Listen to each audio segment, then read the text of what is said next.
Chapter 34, The One Thing We All Knew. A few things remain the same in this new world. 1. I still fight with Kushal, or rather, he fights with me and I oblige him. We fight over who gets the front seat on the way to school. We fight over what station to listen to on the radio. He tells me I have a big nose. I tell him he is fat. He tries to give me a punch when we pull up in front of his school, and I lock the door as he tries to get out. I may be an advocate for free speech and human rights in public, but with my brother, I admit, I can be a dictator. 2. Maniba and I have gone back to our silly old feuding. We Skype as often as we can, but we seem to start each chat the same way. "Oh, Malala," she says, "you've forgotten all about me." And I'd say, "Maniba, you're the one who's forgotten about me." After we've gotten that out of the way, we get down to having a good gossip. Sometimes, talking with Maniba and my friends at home makes me more homesick. I can almost smell the wood smoke drifting up from the valley or hear the horns of honking on Haji Baba Road. I've seen many other places, but my valley remains to me the most beautiful place in the world. I will go back to Pakistan eventually, but whenever I tell my father I want to go home, he finds excuses. "No, Johnny," he says, "your medical treatment is not complete," or "these schools are good. You must stay here until you have learned all you can." He doesn't say the one thing we all know. It will be a long time before we can go home. Going home is the one thing we don't talk about, especially now that Fazlullah has risen from the head of the Taliban in Swat to the head of the Taliban in all of Pakistan. I know this new life is sometimes hard for my brothers.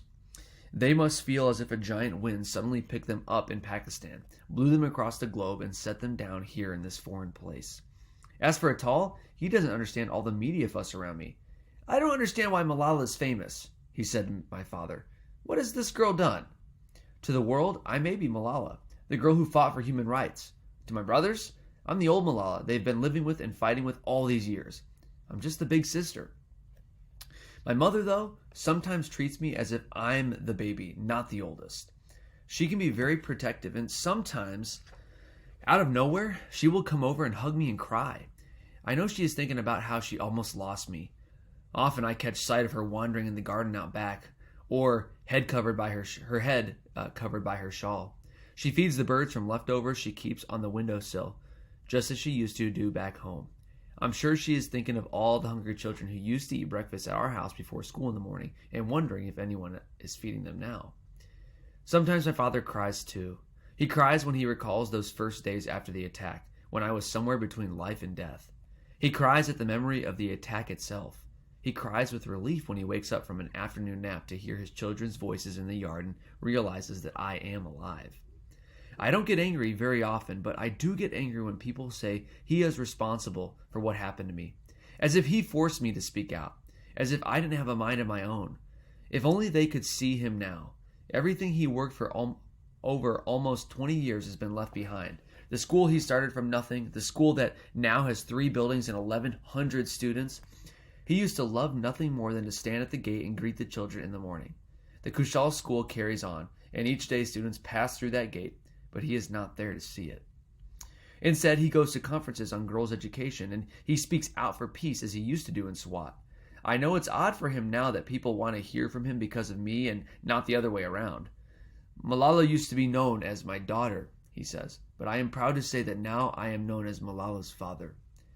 It's not safe for us to go to Pakistan. That is true. But one day when we were homesick, we realized we could bring Pakistan to us. Friends and family come to visit, and Shazia and Kanat, who both go to college in England, stay with us during holidays. My mother is much happier when she has a house full of guests and extra chairs around the dinner table. As her happiness grows, so does her willingness to try new things. She has begun to learn English again. She has also begun appearing in public without her shawl covering her face and has even allowed herself to be photographed. My father, meanwhile, has taken on a new responsibility at home. Recently, I teased him that while he and I are busy speaking about women's rights, my mother is still doing the cooking and cleaning.